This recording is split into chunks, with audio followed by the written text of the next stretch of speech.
महाराष्ट्र के FDA commissioner Tukaram मुंडे साहब, उनके खिलाफ शिकायत दर्ज की गई है, वो भी मंत्री को।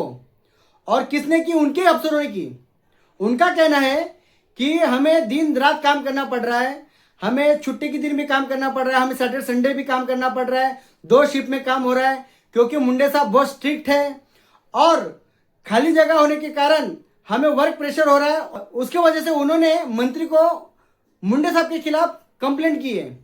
अब मुझे बताओ दोस्तों, सिंथेटिक मिल्क के बारे में हमें मुंडे साहब के वजह से पता चला। ये होटल वाले कुछ भी खाना हमें पेपर में लपेट कर देते थे, तो पेपर में से वो जो इंक रहता था वो हमारे पेट में जाता था, हमें गंभीर बीमारी हो सकती थी। तो ये बैन मुंडे साहब ने किया, तब से ये लोग प्रॉपर ट्रांसपेरेंट पेपर में देने लगे।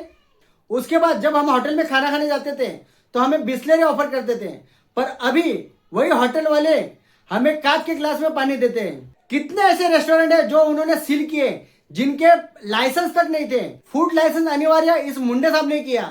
उसके बाद जितने भी हमारे आजू बाजू जो भी केमिकल मिला रहे थे, उन सबको रोक के मुंडे साहब ने किया है। मैंने न्यूज में भी देखा था कि एक गांव में अगर एक अफवाह फैली गई कि मुंडे साहब आए, तो बंदे ने कितना तो लाखों टन लीटर दूध बहा दिया उधर, मतलब ट्रक से दूध लेके जा रहा था, उसने बहा दिया। क्यों? क्योंकि वो दूध में मिलावट थी, क्यों सिंथेटिक दूध मिला रहे थे। सिंथेटिक दूध यानी मैंने पिछले वीडियो में बताया था कि जो सॉप, शैम्पू, पाम ऑयल और भी अनेक केमिकल बना के उस मिला के उसमें वो सिंथेटिक दूध बनाया जाता था और हमारी सेहत के साथ खिलवाड़ किया जाता था। पर यह सब हमें पहले नहीं पता था।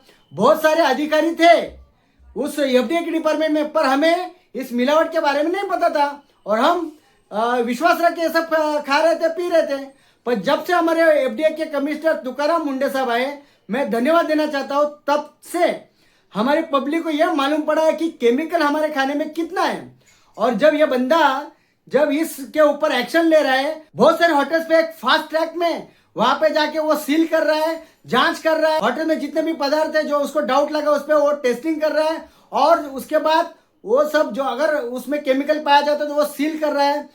होटल्स के में जाके वहां पे साफ सुथरा होटल है कि नहीं वो भी जांच कर रहे हैं। जब इतना सब ये कर रहा है तो ये मुंडे साहब को हमें साथ देना चाहिए, उनके साथ खड़ा रहना चाहिए। और जब ऐसे सिंगम ऑफिसर ईमानदारी से समाज के लिए काम करते हैं, अभी मुंडे साहब ने एक नया नियम निकाला है कि जितने भी स्कूल्स के कैंटीन है, स्कूल्स के बाहर 50 मीटर के दायरे पे जो भी जंक फूड वहां पे बेचा जाता है, जिसमें कोल्ड ड्रिंक्स रहता है, पैकेजिंग फूड्स रहता है और प्रोसेस्ड फूड रहता है, ये सब चीजें वो बच्चों के लिए हानिकारक है। बच्चे अगर खाएंगे तो उनको भविष्य में जाके से गंभीर बीमारियां हो सकती है, टीबी, डायबिटीज, कोलेस्ट्रॉल और भी गंभीर से गंभीर बीमारी उनको हो सकती है। इसलिए बच्चों को उस चीजों से दूर रखने के लिए उन्होंने ये नियम निकाला है कि वहां पे कोई भी चीज बेचना अलाउ नहीं है। पर उनके उस डिसीजन पे भी कुछ लोगों को ऑब्जेक्शन है। उनका कहना है कि वो छोटे मोटे फेरी वाले, छोटे मोटे बिजनेसमैन लोग कहाँ पे जाएंगे, और अगर आपको बंदी करना है तो वहां नशीले पदार्थ मिलते हैं, सिगरेट वगैरह, तंबाकू, पान मसाला, उनकी दुकानें बंद करो।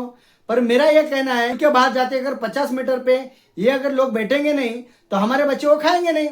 जिसको खाना है वो जाके खाएगा, पर लंबा जाके खाएगा। अभी क्या हो रहा है, जैसे स्कूल में से बच्चे निकलते हैं, उनको सामने दिख जाता है तो वो लोग खा लेते हैं, पर ये हमारे शरीर के लिए बहुत हानिकारक है। और जब ये बंदा कुछ सोच समझ के कर रहा है, आगे भी ऐसे नियम निकालेंगे कि जो भी आप टोबैको की जो शॉप है वो भी वहां से हटाने के कुछ निर्देश आएंगे।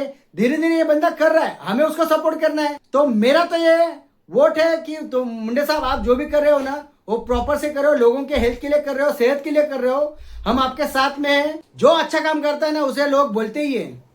आप अच्छे काम कर रहे हैं, अच्छे समाज के लिए कर रहे हैं, तो हम सब आपके साथ में हैं। इस वीडियो को शेयर कीजिए, सब्सक्राइब कीजिए, ताकि मुंडे जी को मोटिवेट मिले और वो और भी अच्छे से अच्छा काम करें और हमारी आने वाली पीढ़ी केमिकल लेस खाना खाए। अगर आप भी मुंडे साहब के साथ में हैं तो इस वीडियो को शेयर कीजिए, सब्सक्राइब कीजिए और अपना समर्थन दीजिए। जय हिंद, जय भारत।